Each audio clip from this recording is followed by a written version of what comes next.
ইনশাআল্লাহ এবারে দেখাবে রাজপথে নতুন করে কোন ফ্যাসিবাদের দোসরদেরকে আমরা বাংলাদেশের ক্ষমতায় দেখতে চাই না।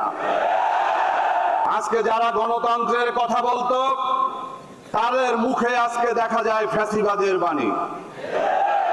আজকে যারা ভারতীয় আধিপত্যবাদের বিরুদ্ধে কথা বলতো তারা আজকে চেয়ে আছে ভারতের অনুকম্পা নিয়ে ক্ষমতায় যাওয়ার জন্য।